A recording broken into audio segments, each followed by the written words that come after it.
Now is the time. Forever? Tangent. Old. Halt. Hashtag always MGM. You are approaching the unloading area. Calm down. AK haters. But what if it could? Behold the majesty of the Sistine Ceiling. For the kids. A salute to all theme parks, but mostly Walt Disney World. Ha! What a cute ending. Aloha and Don't Dillo it.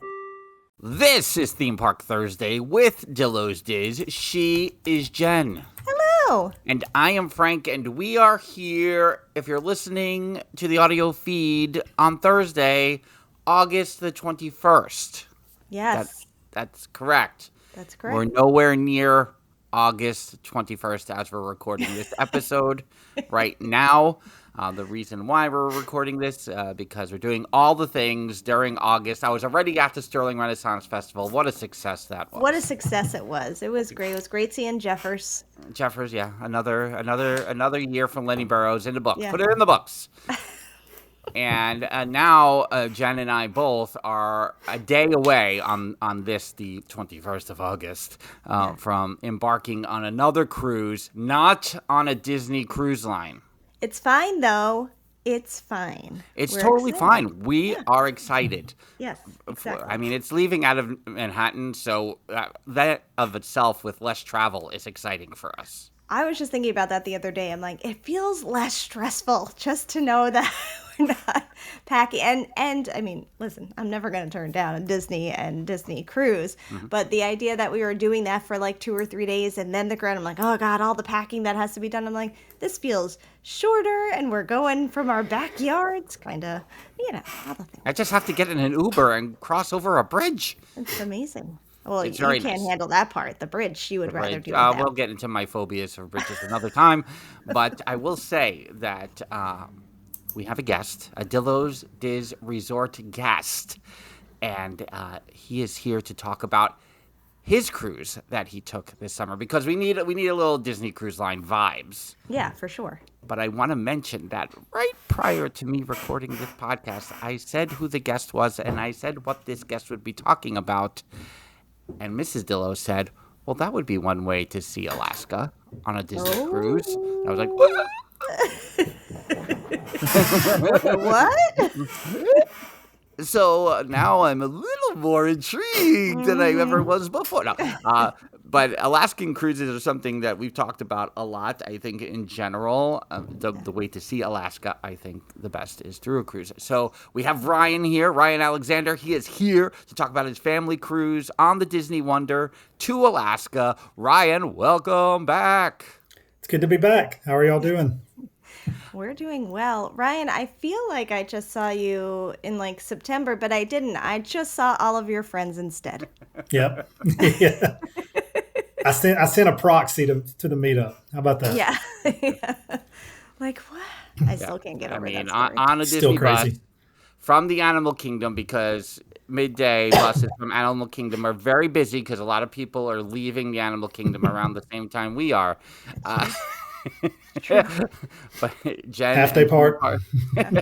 Jen and Theme Park Rob ran into a gaggle of Ryan's friends there. On Yes. the bus. That was nuts. I mean, like, and especially that I was like, oh, no. Did you just say Ryan? Hold on. Let's back up. You can't arrange that stuff at Disney on purpose. No. That's the No. crazy part. It's That it just so- randomly happened. Yes. And that day, Frank missed out on that because he was staying much longer at Animal Kingdom. So he was held up. What was I doing that I was staying I there think he longer? went on Everest, Oh, that's true. right? Yeah, you didn't go on Everest. No, I was like, no, thank you. I'm going to go. I don't know. I don't know Darn. about that. Can't risk another day. It's a long night ahead. It's not so scary. Yeah, exactly. Ryan, actually, the last time you were on the podcast, we were doing kind of a eulogy to the Galactic Star Cruiser. So this is a much happier occasion here. Disney Blues aside, a happier conversation to have here on the podcast today. Yes. Yeah, we're talking about something that's still going on. Yeah, right. Something you guys could still do. Thanks, Bob and Josh. Thanks a lot. That's all we're going to say about the Star Cruiser. We're not going to get into that. All good things tonight. All good things. That's right. I mean, I don't. I'm going to tangent for a second, Ryan. What before are we you get- tangenting back to the non-positive? Well, yeah, because I'm gonna double down on the non-positive, and I'm gonna say, they've been showing those aerial shots of where they carved out the area for the new Monsters coaster, and I need to see, I guess, a wider shot of how close that is to the Star Cruiser.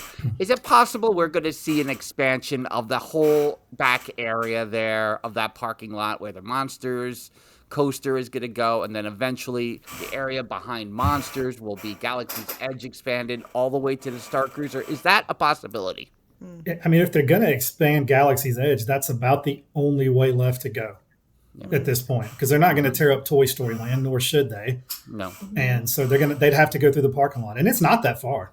It's just a big parking lot between them.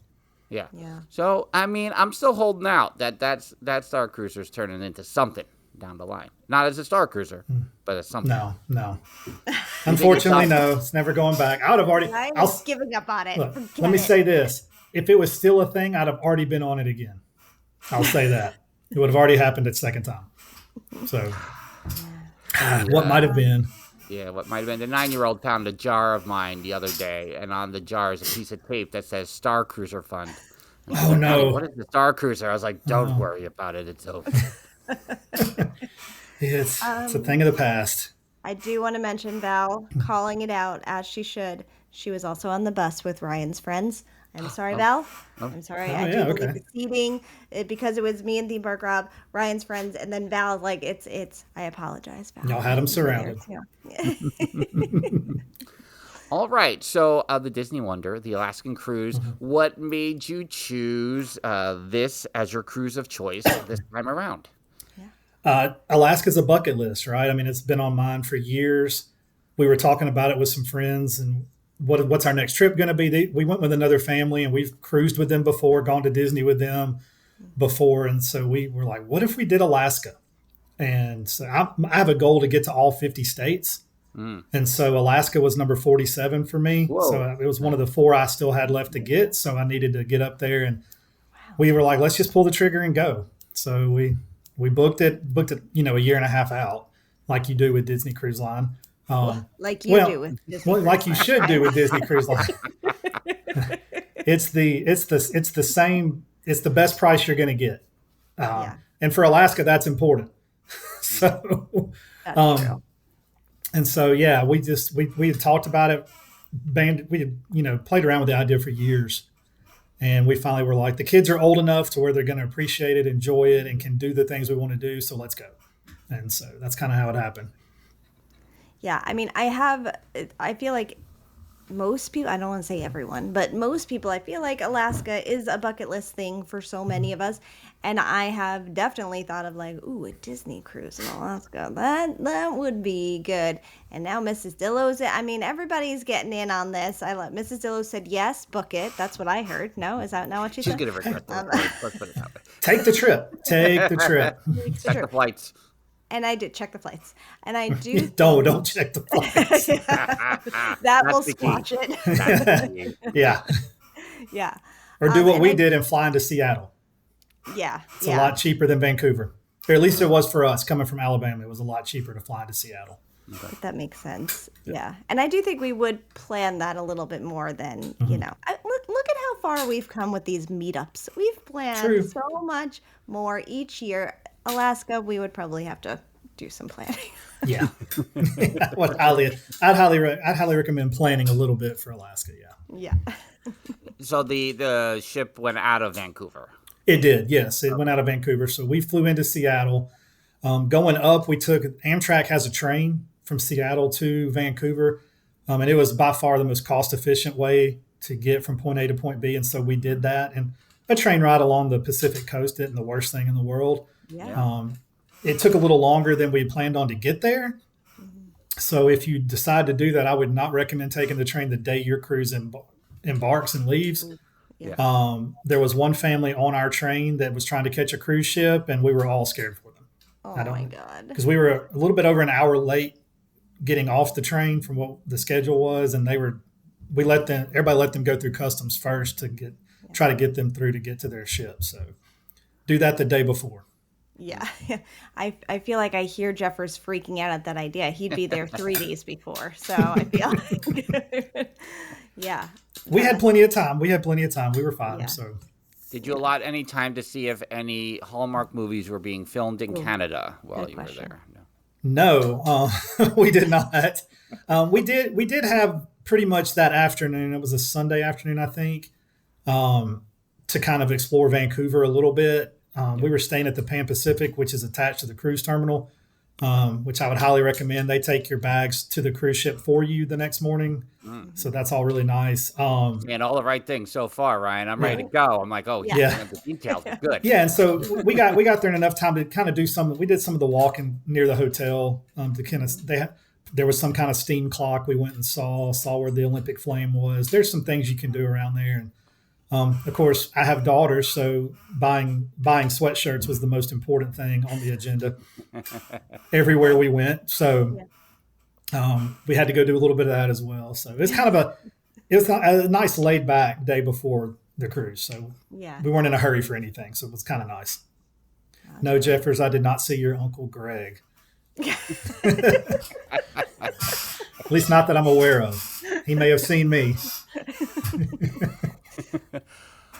In advance of your trip, because Jen and I, in both, I would say maybe the first one more so than the second one, we poorly planned what we would do on board our Disney cruises, the 2 within the last 3 years that we've done. What did you plot out in advance? What did you know you definitely would be doing once you got on board the Disney Wonder? Okay. Now, on the ship, we only had 2 things booked, actually, on the ship. We booked a Palo brunch for the adults that were on the trip. My wife and I had never done it. The other couple had, so that was a must-do for us. We had that booked on one of the sea days. And we also had a mixology class booked that day. My wife, Jane, and I had done one before, and we kind of enjoyed it, so we figured that'd be something fun to do with some friends. So as far as onboard activities, that was it. Now, excursions, we had excursions lined up in every port. And we're Silver Castaway. I don't know how familiar people are with Disney Cruise Line. There's tiers based on how many times you've cruised, and the more times you've cruised, the more advantageous slots you have to book excursions and things like that. And so we were nervous, being the second lowest tier, that a lot of things would be gone by the time we had a chance to book them. So we booked third party for all 3 of our excursions. We didn't book through Disney Cruise Line at all. And I know for sure on 2 of the 3, there were Disney people, the people that booked through Disney on the same excursion as us. So we weren't in any danger of not getting back to the ship.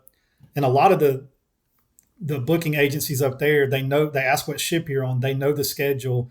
There was one that we could not book because of time constraints. And so because they're like, we can't guarantee to get you back in time. So they kind of help you watch out for that too. Because if you book one third party and you're late, you're left. Yeah. You book it through Disney and you're late, you're fine. So Right. But we researched it and we weren't too concerned about it. How many ports did you stop in? 3 ports. We had 2 sea days. There's a glacier viewing day where they go down a strait and take you up to a glacier. That's not a port day, but it's a full day. It's a full activity day. There is an excursion you can book. We didn't book it, where they take you on a smaller ship and you get even closer to the glacier. Then we didn't book that. But then we had 3 ports. So we stopped in Skagway, Juneau, and Ketchikan in Alaska. So 3 different port stops. And then what were your excursions in each port? Okay, so in Skagway, that was the first one we booked. It's called the White Pass Rail Line. Apparently it was a gold rush town, and this was along the path that the gold rush people took to get over the mountain passes to get to where the gold rush was happening. And so it's a train ride up a mountain. So if you're averted to heights or you don't like heights, either take some medication or don't do it again. You're on the side of a mountain going up a rail line, and the car. It's a train, so it kind of wobbles a little bit. We were never in any danger. It was beautiful. It was wonderful. It was a great excursion, pretty laid back. So that's what we did in Skagway. Juneau was kind of the big one for us. We took a helicopter to a glacier. Oh, wow. And so we rode a helicopter and were able to walk around on a glacier, Wow. which was really one of the things we wanted to do on the trip. And we were nervous up until the day of. They get canceled half the time for weather. Actually had some friends there the week before we were there who had it canceled on them as they were driving to the helipad in the van. Oh, my God. Because the weather conditions can change at any moment. Right. Yeah. And so we were nervous about that. That was our Juneau day. And I will say this, Frank, when you book your Alaska Disney cruise, if you go over the 4th of July, and if you happen to be in Juneau on the 4th, just know you're not going to get the full range of excursions isn't available because they have a 4th of July parade at 11 a.m. in their downtown area. And so you can't, the road that they use blocks off where the ship docks to where all of these excursions take off from. Because we wanted to go to the glacier and dog sled, but we could not do that because of time constraints. Because we couldn't leave until 1 o'clock for an excursion. At least for these excursions, we couldn't, and the ship was leaving at 4:45. That was our earliest departure time. And so we didn't have as much time. But that being said, this was the best excursion we've ever done. To be able to walk around on a glacier, to drink glacier water on a glacier, it was pretty epic. So that was the pinnacle of the trip for us. Really, it was amazing. Yeah. As Theme Park Rob is saying here in the chat, he is pushing me to the tipping point. I don't know which tipping point currently because this all sounds awesome. Oh, it was. Also, my anxiety is through the roof even just thinking about it. So there's a couple of things. First thing is I've driven up the side of a volcano in Maui at 4 o'clock in the morning, terrified for my life. Yeah. And I was like, never again. This is more on the edge than that. I'll tell you, that train ride was more on the edge than that was. Okay. Just to be honest. I mean, at least I'm not in control of that. At least it's a train on a track, right? True. Is that better or worse? That's better? I don't know. Yeah. So the views were worth it. Ryan, you this much of a thrill seeker in general? That's the first question I want. I mean, I'm not jumping out of an airplane if that's what you're asking. Like, there's zero chance I'm doing bungee cords or jumping out of airplanes or things like that. I mean, I like roller coasters, so from that, they don't like me as much as I like them sometimes. Jen and I were talking about this last week. I'm going skiing for the first time ever in December, and that's on the Rocky Mountains. I don't know if you've heard of those, and I've heard I've heard it's very high. So it's steps I'm thinking towards getting in a helicopter and landing on a glacier. I told him he needs a GoPro, by the way, for everybody wondering for the skiing adventure he's about to go on. Yes.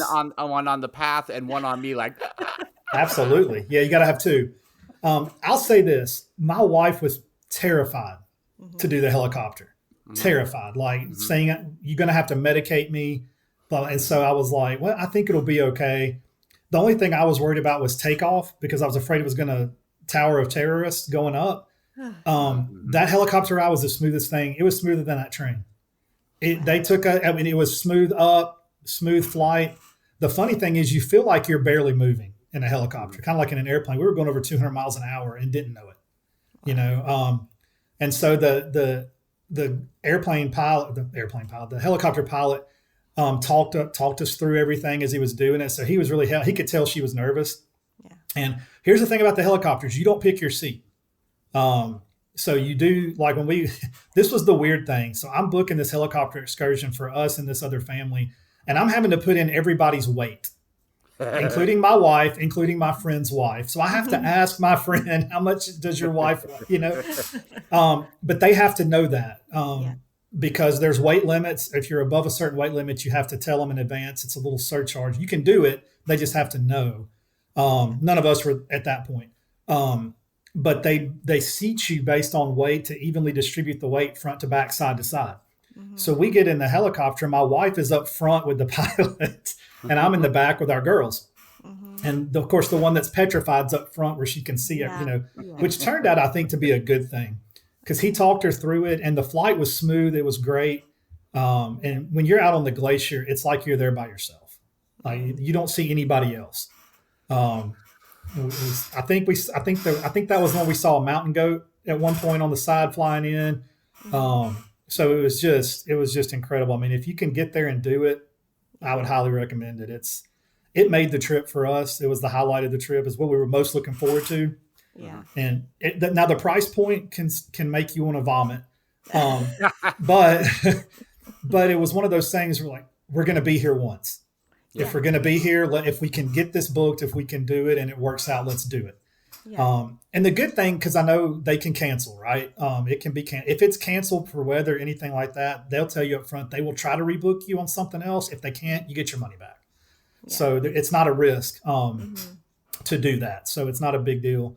And we used Alaska Shore Tours to book it. They're a third party, but Disney, I think, uses them some as well. So they're pretty reputable. And like I said, I mean, I would do it again tomorrow if I could.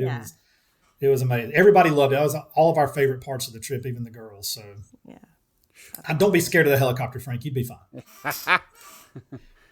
You'll be fine. Jeffers is asking, more or less than the princess breakfast at Napa Rose. I've never done the princess breakfast at Napa Rose, but I think I would guess more. Got to be higher, I would think. I don't remember how much it was. We paid for that back in December. We paid before we left, so it was gone. It doesn't count. Yeah, by the time you get there. I will say this because where you stay on the ship can impact that as well. My wife gets motion sickness sometimes, or a lot of the time, and so we normally book a midship veranda room.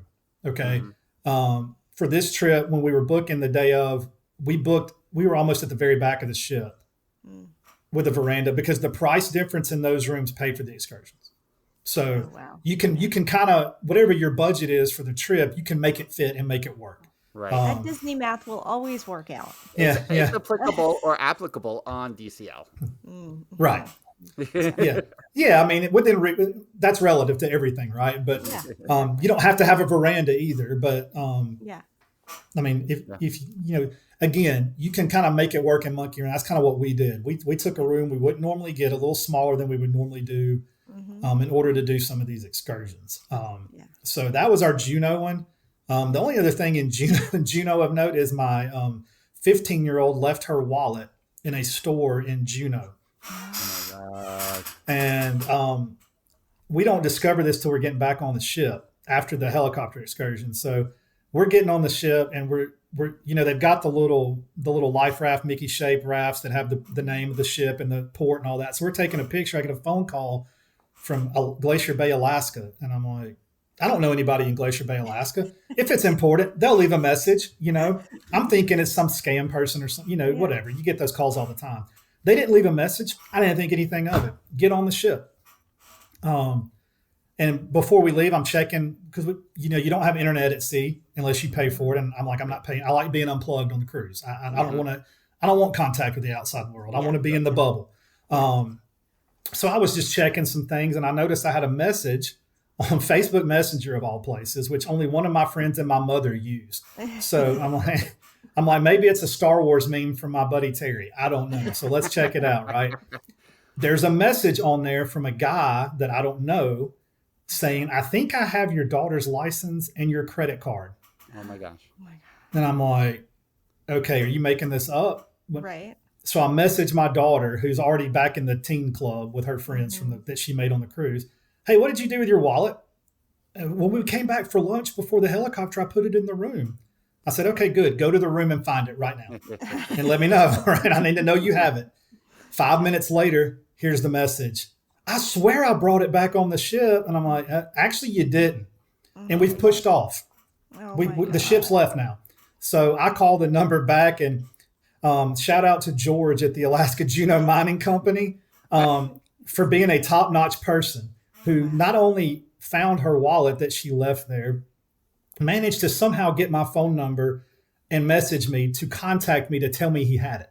Yeah. Because we wouldn't have known until the next port the next day. Would have had no clue. Yeah. And by then, no idea where it could have been left, what could have been, what. So by now, I've already got the credit card canceled, right? I'm not worried about that, but it has her license and it had some cash that she had in it. Yeah. And George was kind enough to mail it back to us. Wow. So, he was going to bring it to the ship, but we'd already left. And I had I answered the phone, I had I'd had time to go back and get it. Yeah. But long story short, he mailed it back and he just used some of the cash in the wallet to pay for the shipping. Yeah. Because I was like, I'll pay you whatever. Correction, my daughter will pay you whatever to get this ship back. So I don't know how. Y'all don't have teenagers yet, but what she does, again, the sweatshirt thing, trying on sweatshirts, she would drop her wallet and her jacket just wherever she was standing, on a floor, on a pile of clothes, in a garbage can, whatever, just drop it wherever and try it on and then forget to pick it back up. Yeah. Or, so I'd warned her and she left it, but it has a happy ending. So. Oh my God. But that's amazing that, you know why? Because you kind of had to go through Canada. Everyone in Canada is nice, right? So, everyone in Alaska, same thing. Yeah. It's a carryover. And Yeah. no, but that's amazing that he found it. And yeah, he was like the fact that he tracked you down and was able to mail it back to you. I still don't know how he got my number. I've Googled myself for over an hour at this now because I'm still trying to find my number, Googling me, and I can't find it. You can find my work number. You can find where I work, but you cannot. My personal cell phone is not on. Think you're on the cruise, and maybe they called the cruise line. Oh. Maybe I They did go wouldn't to. give out his number. Well, true. I wouldn't think so. I did go to guest services on the ship to tell them what was going on and say, I'm not asking y'all to turn the ship around. Yeah. But is there any way? What can I do? Is there any way y'all can? Do y'all have people in Juneau that can help with this? Right. And she was like, "No, I'll let you use my phone to call them." Which I mean is something because if we were further out to sea, my cell phone wouldn't have been a possibility for me. Yeah. So I didn't expect them to be a ton of help. Yeah. But they were going to do what they could. But no, there was just this guy who had enough integrity to find a wallet with a bunch of cash in it and be willing to So cool. not steal a credit card number, not take anything out of it. And I'm not sure how he found me. That kind of worries me a little bit that he was able to. And I don't know. I haven't looked through her wallet to know if there's something in there that might have clued him into, That's what I was hey, this is a wondering, like, name does or this she is have a her business number. card or something. She's not old enough. She doesn't have my business card. I mean, she had my credit card, but it's not on there. It just has my name on it. But anyway, so if you're going to Juneau, go to the Alaska Juneau Mining Company and give them some business. Tell them we sent you. Tell them. And we had bought something there. I remembered being there. Yeah. But anyways, that's a fun little tangent story from our trip. Yeah. That's what traveling with us is like. And then did we miss your third? What was your third? We got one. Yeah, there's one more. So Ketchikan was our last port. In Ketchikan, it's known for salmon fishing, and they have a lumberjack show, but we didn't do those. We did a Bering Sea crab boat tour. So if you've ever seen the show Deadliest Catch on Discovery Channel, where they go king crab fishing in the Bering Sea, this was a ship that was actually on the show the first couple of seasons. Okay. And so the Aleutian Ballad, and we booked it directly through them. And so they take you out on the ship and they haul crab pods. They give you Bering Sea stories. They have crab on the boat. You get to hold. We got to hold everything but the king crab, which kind of bummed me out. Yeah. They wouldn't let us hold the big ones because they're real prickly and spiny. But we've always loved the show, and so we thought that would be a fun little thing to do. And actually, one of the boys that was with us, that was his favorite excursion, even over the helicopter. Yeah. It really was a lot of fun. You get to watch him throw the hook. You get to stand with the hook. The thing that did surprise us, we didn't know was going to be a part of this, was they're allowed to feed bald eagles. And I didn't know this. It's illegal in the United States of America to feed bald eagles. Just in case you were wondering, we don't get a ton of them down here in Alabama. We do see them every once in a while, but not as one of my friends told me. Yeah, we see them down here sometimes. I never have, but I guess it's possible.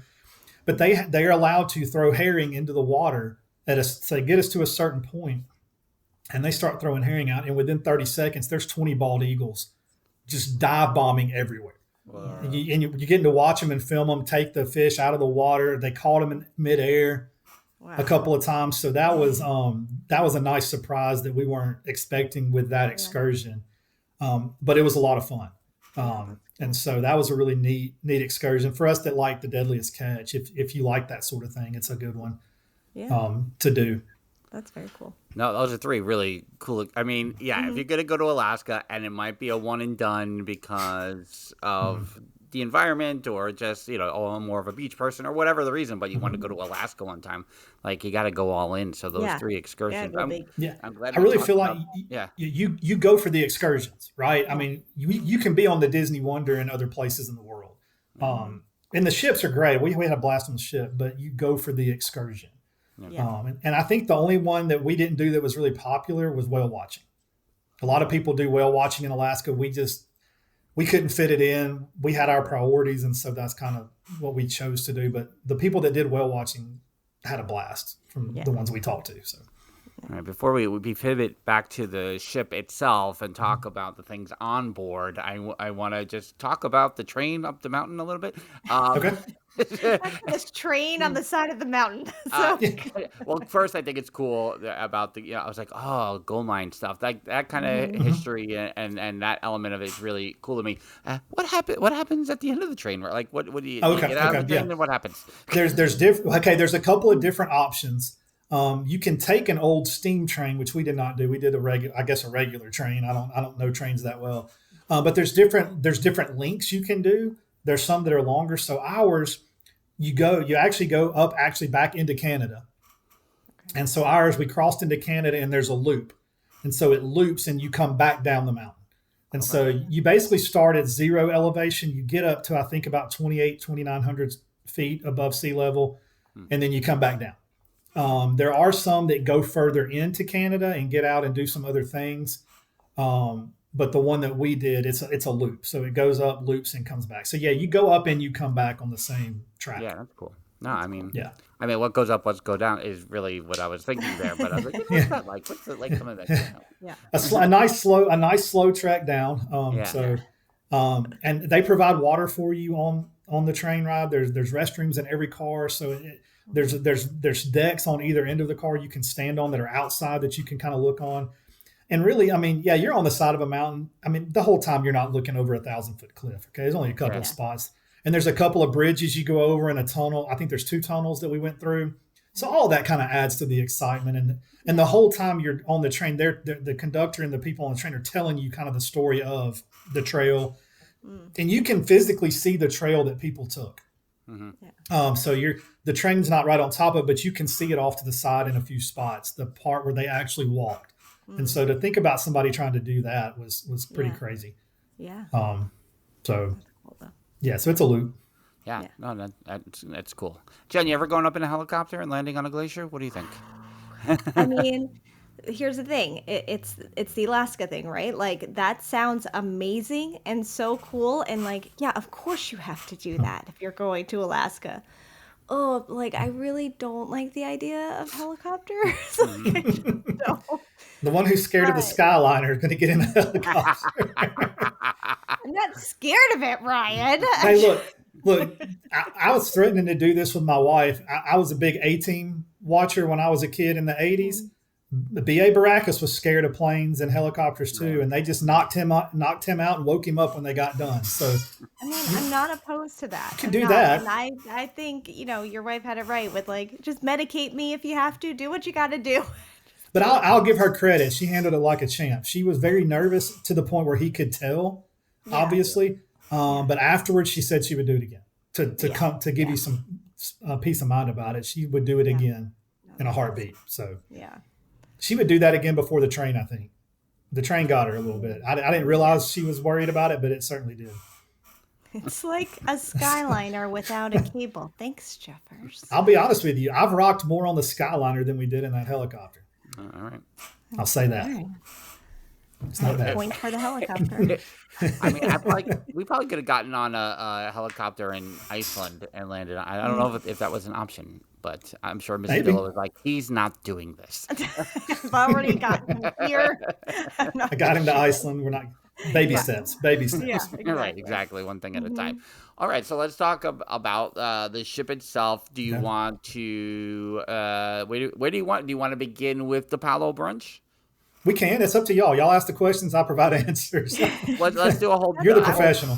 Let's do a whole dining thing because this one, the Wonder has Tiana's and it has other princess just fell out of my brain. It is just one princess room. Oh, just one princess room. Okay. Tangled's on the Magic. So Rapunzel's on the Magic. So you have Tiana's. You have Animator's Palette, Yeah. and then Triton's, which Triton's is like the That's right. steakhouse. So yeah. Yeah. So you have those three. Those are your three main dining restaurants. Yeah. Okay. And do you have I mean, Animator's Palette, for us, for the kids, it was, the favorite the couple times we were on the fantasy. Do you have a favorite? Did you have a favorite of the three? For this ship, Tiana's to me was fun. You had a show both nights with Tiana, and my oldest daughter, that's her favorite princess to begin with. I grew up in Louisiana, so I've always kind of had a soft spot for New Orleans and The Princess and the Frog. We love the movie. So it was a fun change up. We had been on the Dream before, and you don't really have a princess dining on there. And so that one for us was a lot of fun. You get to see Lewis come through a couple of times. So they do a lot of things that are fun. Animator's Palette is fun. Like the show and the animation. We didn't, my oldest daughter, my wife and I didn't do the Drawn to Life where you draw because that was when I was trying to track down her wallet. I was late to dinner that night. So, because we did the early of the two dining versus late, which we would do late if it was just us. Our friends prefer early, so we were like, that's fine. And I will say this: some of your ports in Alaska, you're in port late. We were in port till 8 p.m. in one port and 6:45 in another, and our dining is 5:45. So if the port's more important to you, you may want to do late dining, and then you're sacrificing a show. But none of the main Broadway shows were on those nights. The ship itinerary was smart enough. They put the off acts, like the ventriloquist or the magician, are on those nights. So if you're still in port and you're like, I'm going to sacrifice a show, you're not missing one of the main Broadway shows that Disney does so well. So that's a little peace of mind. I didn't know that ahead of time. But we were back on ship in time to eat. But yeah, Tiana's was our favorite. You get beignets for dessert. I mean, come on. Yeah. So... and they actually have a French Quarter lounge as well on this ship on the way to Animators that you can purchase beignets at any time. But they do serve them as a dessert in Tiana's on one night. So that was probably our favorite. Animators is great. For me personally, it's my least favorite of the menus of the main dining. Okay. I always go into Animators thinking, what am I going to eat besides the black truffle persets? Other than that, I don't know. I always look at the menu kind of like, I could take it or leave it, but we had great food every night. We didn't complain. Our server team was great. Joseph was our main server, and his recommendations were spot on. So nice. He knew what he was doing. I love the idea that you could just get beignets whenever you want on this boat. Yeah, it's like another pro. Jeffers is now on the DCL site booking. Yeah. and they were fantastic. They're not as good as Mickey beignets. They're not Cafe Du Monde in New Orleans, but they're good. They're beignets at sea. Come on. I mean, let's not beggars can't be choosers, right? So we'll take them. I ate my fair share of beignets just for you, Jeffers. So, Palo, had you had dinner at Palo before? No, I've never been to Palo before. Never been. So this was my first experience. I'm always hesitant to do dinner. We've gone without our kids once, but I don't know. You get attached to your service team. On a 7-night cruise, especially, you feel bad about missing it, right? There was one night with Animators, we were all like, I don't really like the menu. I don't know if I care to go, but I'm like, I don't want to leave our guys. We kind of want to go hang out with our buddies.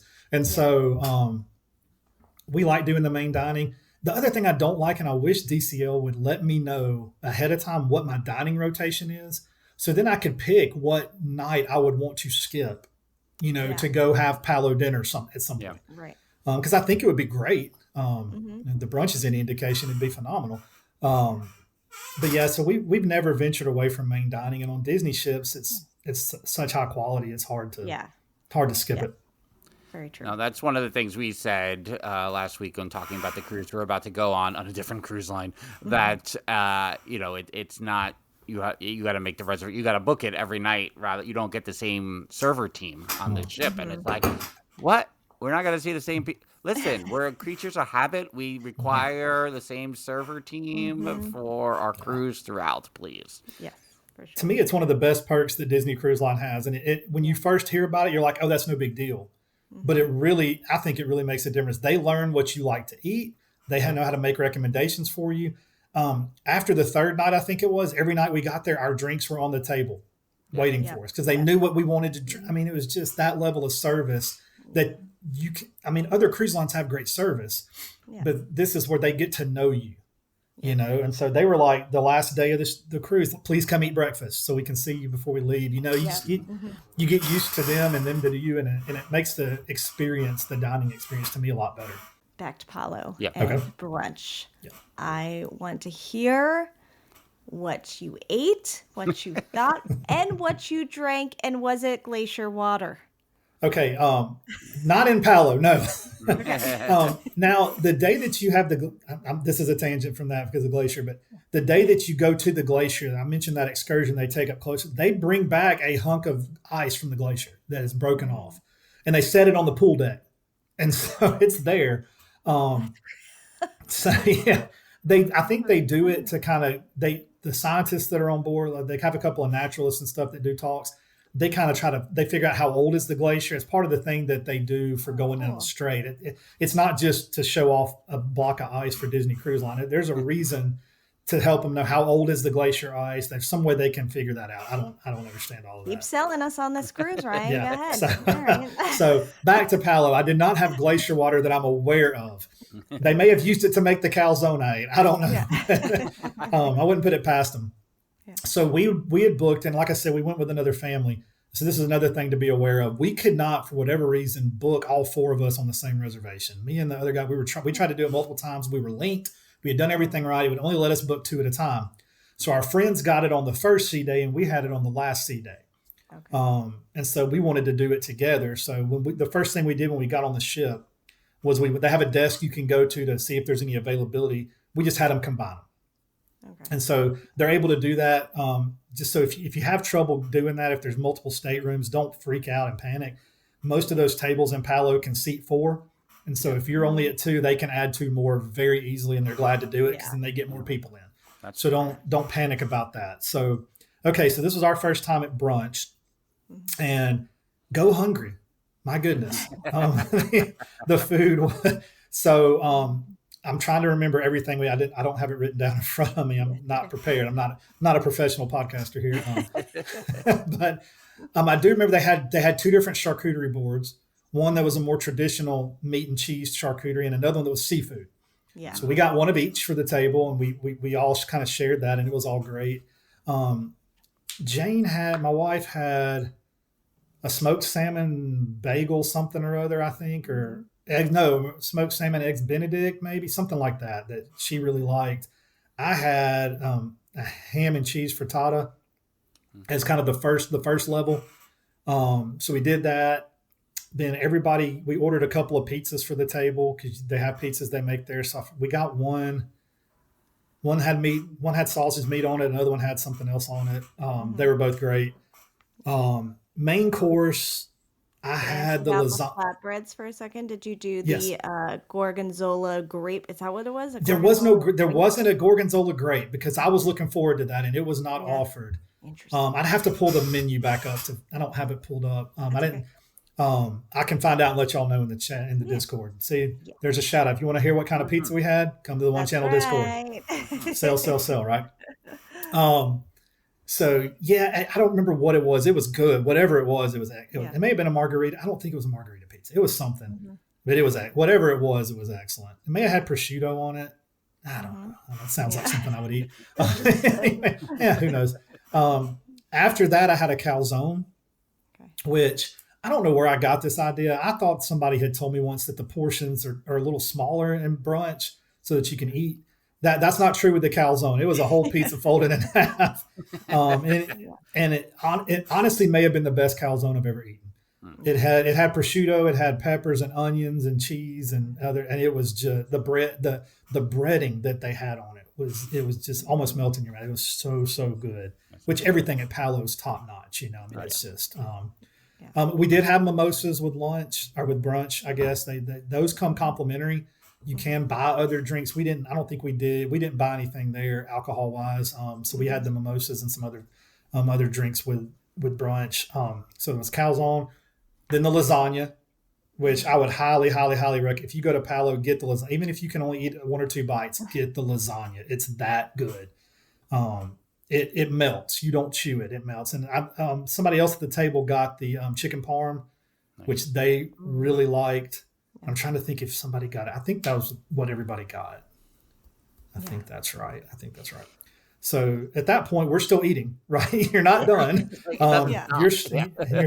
You're stuffed. Like I got the lasagna. I'm like, I'm full, but I'm going to eat. And I ate every bite of it. Yeah. And then for dessert, I had the sticky bun, the apple caramel warm sticky bun that I've heard so much about. And it was really good. I think the best thing for me was the lasagna, followed closely by the calzone. Yeah. If I did it again, I might not even eat the frittata, even though I enjoyed it. I'm like, why waste the stomach space on that when you've got all this other great Italian food to eat? That's it. And it's a 2-hour experience plus. So take your time when you go eat. They don't rush you. It is, it's top notch. And so we just had a great time doing that. It's one thing I would want to do every trip that we're on a Disney cruise ship from here on out. I would do it. Yeah, I mean it's a funny thing because everyone discusses the price point of Disney cruises versus other, and then you're gonna upgrade to a and so the first time that I was on a Disney cruise and we went out, Mrs. Dillo and I went out to dinner, I was like, this is really great, the food was really great. The price point for the cruise is what it is. I don't know if I would upgrade to that But then we went and did the brunch last year. I was like, okay, we did the brunch, but I don't. But you describe it, I'm like, oh man, when am I going to do that again? I gotta go do the Palo, one or the other again. I gotta. Yeah, and I'll say this too, like cost wise, the mixology class we did and Palo Brunch are the same cost. So if I had to pick one, it's Palo Brunch every time. Yeah. So, I mean, and it's also, especially if you go with your kids, like I love traveling with my kids. I love my family. And I love spending time with my kids. But sometimes when you're on a cruise like that, especially even if you have younger kids, you're like, they can't go anywhere. You're on a ship. They can't get off of this thing. Yeah. There's stuff for them to do. Go have some time with your spouse, with some other adults. And have some time for you on the show. That's kind of, the first cruise we went on, we did the rainforest room at the spa for that purpose, for the adults to have some time away and the kids go to kids club or whatever. Yeah. Right. And so, pamper yourself a little bit. That's kind of the way we looked at it, was getting to do this. And so I would probably do it every cruise if I could. Yeah. Going back to dinner, I think if we cruised more with Disney, like if we were some of these people that went on a couple of cruises, Disney cruises a year or something, you've been to all the main dining restaurants 100 times, then I'll go try Palo dinner or Remy or whatever. Mm-hmm. But I mean, we're not overtly fancy eating people anyway. Yeah. So we're perfectly content with the brunch and doing it that way. But it was, I would highly recommend Palo Brunch. Yeah. And I feel like Frank, because when we did it, I think we did a brunch the first time, and then we all did the brunch the second time, and you did dinner and the brunch, right? Yeah. Did you like brunch better than dinner? Because I feel like I've heard that too about Palo, and we had done dinner, I think, back in 2013, so it wasn't as fresh of a memory, but I think it was. I don't know if I would put one over the other, only to say that the brunch, it was easier to not eat a lot before going, so then you could enjoy the brunch more. True. So there was a little bit of that, where the dinner, I had lunch, I had, it was more spread out throughout the day, so I felt the fullness was creeping in, I think, a little bit more at dinner. Yeah. And I would say, for those thinking of doing a Palo brunch, don't make it on the same day as the churro Mickey waffles, because you're going to want to have those, and then you won't have room for brunch. So you have to just go into brunch on an empty stomach. Yeah. So you can't be having the Mickey churro waffles and then that. That's a great point. And so, because we always book it on a C day, which that's when you get your churro Mickey waffles, typically. Alaska, for us, the first C day, they didn't have them. They had them on Glacier Day and on the second C day. So we timed that out great. We kind of did it right. And our brunch was at 11. I think I went and had a bite of something for breakfast. It was very little bit. It wasn't much. I may have been the only adult that did, but it wasn't enough to deter my appetite at all. And I think we had why I asked about the glacier water, because we had Finland water. Is that what we had? I think so. But wasn't there like a glacier aspect to it? Yeah, I think it was tapped from but there was a whole presentation that made us. It was a whole thing, and I don't know. We were like, oh, look at this fancy water. Look at that. They didn't mention that to us. We didn't have any fancy water that I'm aware of. Yeah.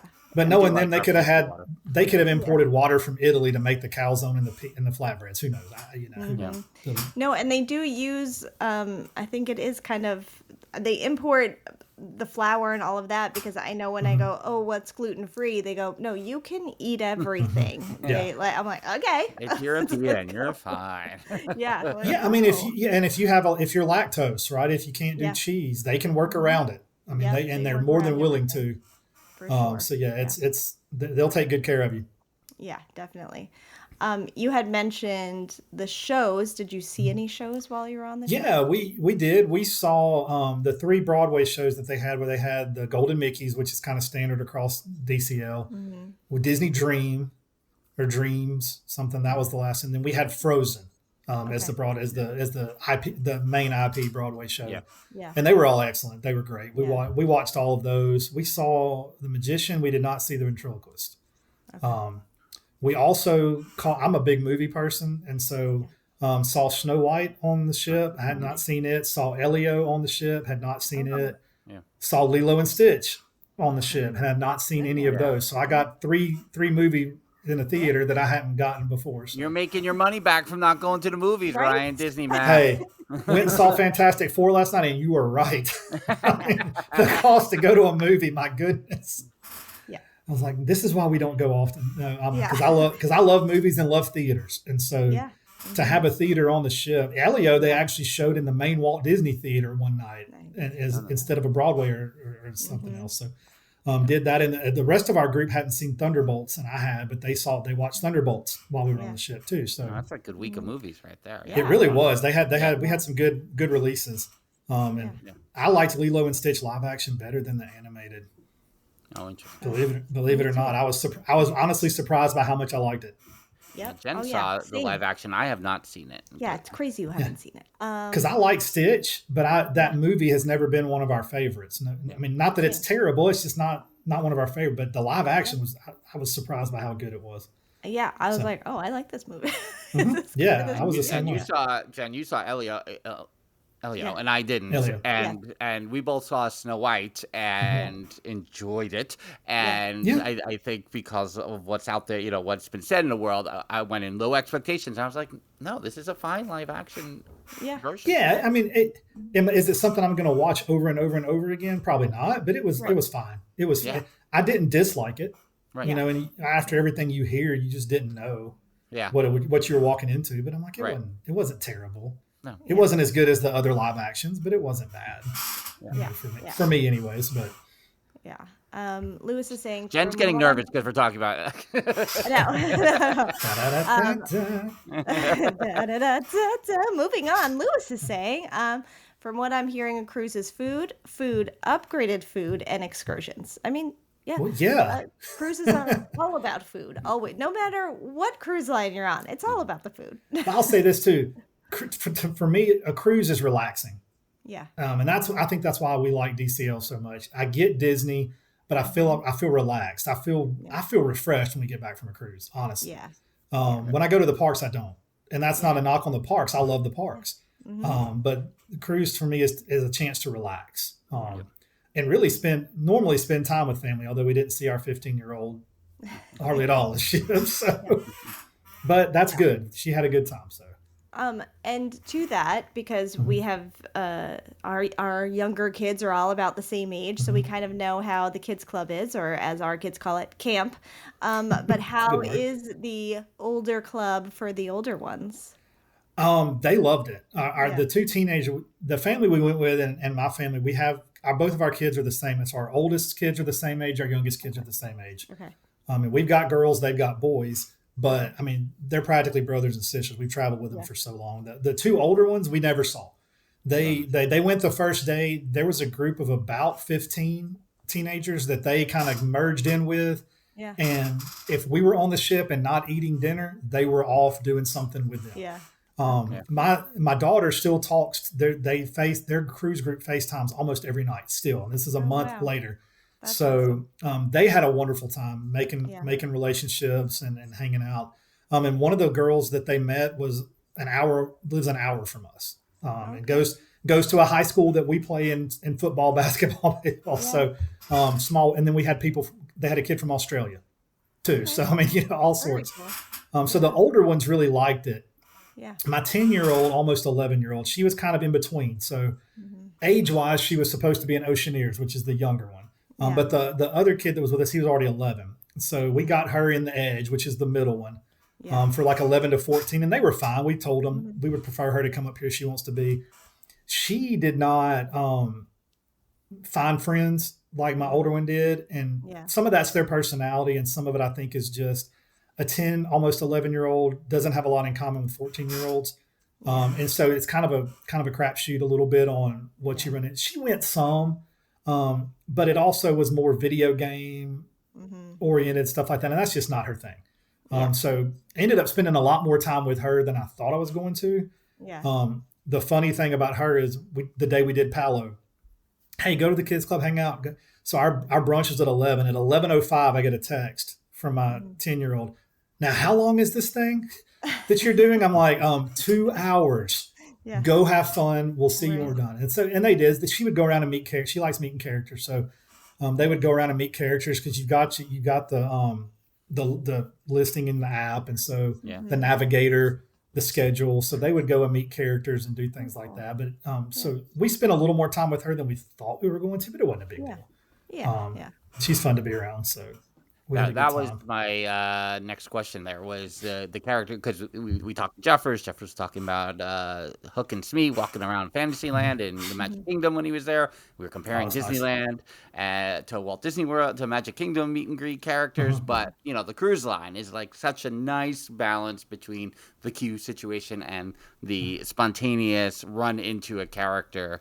How did you find, and how did your kids find the overall of character interactions to go? I'll say this, to meet, the later you wait to meet characters, the shorter the lines are going to be. So like when second seating dinner was going on, if you waited till the show was over, you could go meet characters that were out. Now there weren't as many of them out at that point, but you could meet them. And I've always heard people that have a lot of luck with walk-up characters on cruise. We never really have. I did get attacked by Stitch this time. And I think I was on the pool deck one night in Alaska, not a lot of people on the pool deck much. And it really doesn't get dark. Like, it did not get pitch black dark until midnight. I mean, at 10:30, it's still daylight. And so I was up getting my customary nightly ice cream cone, pizza, and drink. And it was just me. I was the only one. I was walking by myself or something, and Stitch comes up behind me and taps me on the shoulder. And so we have a little interaction, have some fun. So you do get those there, but the characters were great. I mean, we saw all the characters we wanted to. On the Glacier Day is the day that everybody wants to meet characters because they're in their Alaska outfits. The little fishing slicker for Mickey, the little Eskimo jacket for Minnie.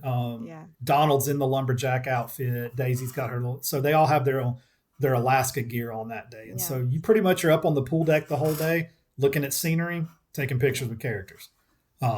So the characters are great. Yeah, I mean, the funny thing is you kind of learn the handlers as well. We kept running into the same, I can't remember his name. I can see his face, but I can't remember his name right now. My daughter hears this, she's going to scream at me. But they were meeting Chip and Dale the first day, and we ran into this guy. He was the handler that was helping with Chip and Dale. He was also in all the Broadway shows. And so that's what I kind of figured out was the stage cast were working with the characters a lot. And so another one of our little favorites, Maddie, was one of the girls that was she was one of the characters in one of the plays one night. So the kids liked that. And so this guy, he was with Stitch. That's probably some of the reason he came up and said something. But it's funny how on those longer cruises, especially on the smaller ships, you really get to know the cast. Not just your servers, but the cast members around the ship. We ran into multiple of them many times, and they would remember you and you would remember them, and you'd have conversations. And so it just makes the whole experience feel, it's that Disney effect. That I kind of think, when you hear people talk about, well, Disney parks used to be like this. Disney Cruise Line still is like that to me. Exactly. And so you still get that kind of that intimacy, I guess is a good way to put it. on the ship. And so meeting the characters and even the handlers, because you're in line for a little while sometimes and they're interacting with you the whole time. So yeah, it's a lot. They had a blast meeting characters. All right, back to Disney Cruises. Back to Jen. Disney Cruises. Got to check the flights and the Start to book the flights. Yeah. Check the flights, book the flights. Ryan, can't thank you enough for taking this time to talk about your trip and convincing us that we need to do an Alaskan cruise.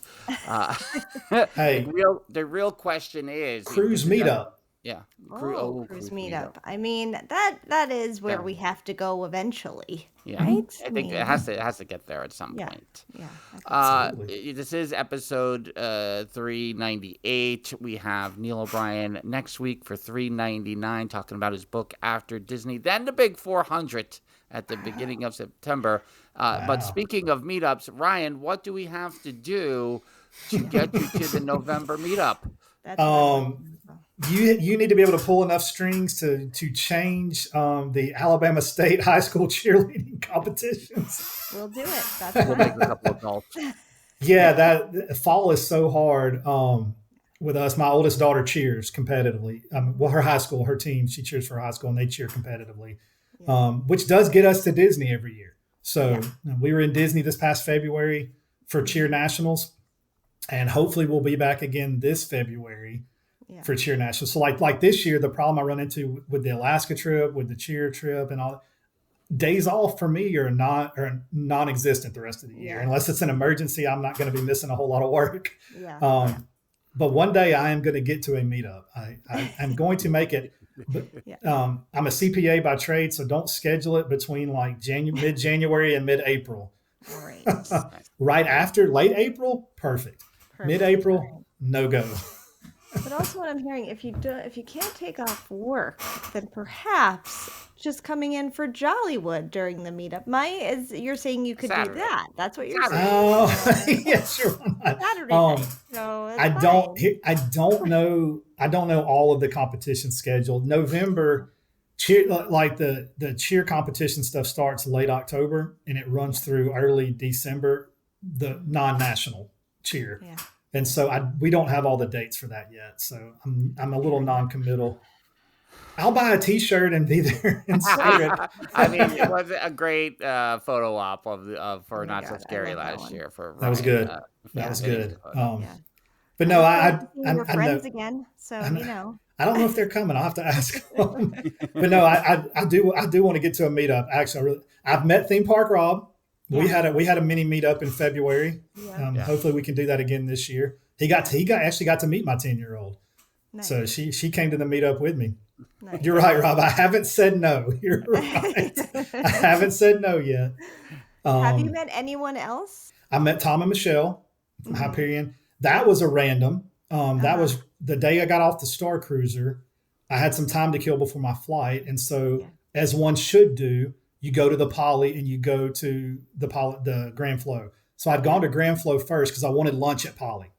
Sure. And so I was like, I can ride the monorail around. And at the last minute, I was get on the boat, dummy. You don't ride the monorail. You just rode it from the Contemporary. Go get on the boat. And so I get on the boat and I sit down and sitting two rows in front of me. I see the back of their, and I'm like, I've seen them on YouTube. And I'm like, that looks like Tom and Michelle. I'm just going to say something. If it's not, it'll be a funny story. And it was. And so talked to them the whole boat ride over, walking around the pool area of the Poly, talking to them for a little bit, got to meet them.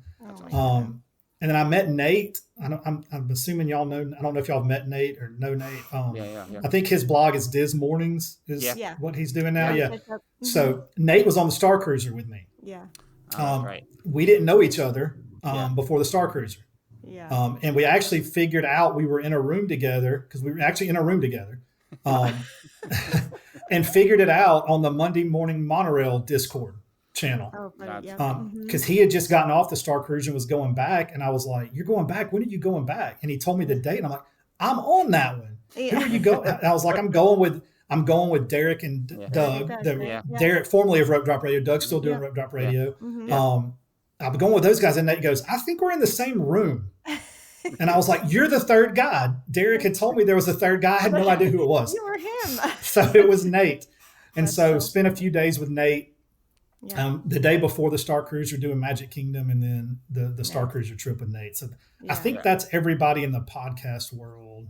Yeah. Because Jen, you I've haven't met met Nate. I met Nate. No, I was already. gonna say I've- you have, I haven't. Yeah. And I've met Wes, who's the DCL dude. I don't know if y'all listen to any of. He has the DCL dude podcast. I met Wes when I met the Rope Drop guys for the first time. So I've gotten to meet Wes. So that I think that's the extent of it.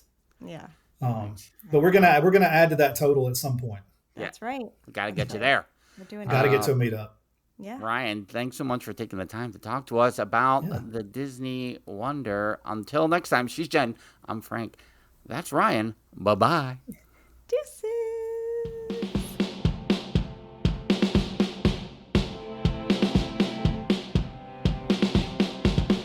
The Dillo's Diz podcast is hosted by Frank Cardillo and Jen Cardillo Snyder. Music produced by Matt Harvey. Logos and video production courtesy of Snidillo Studios. Dillo's Diz Resort is our Patreon with tiers starting as low as $1 per month. You can visit dillosdizresort.com to learn more. Follow us on TikTok, Instagram, X Twitter, and Facebook at Dillo's Diz.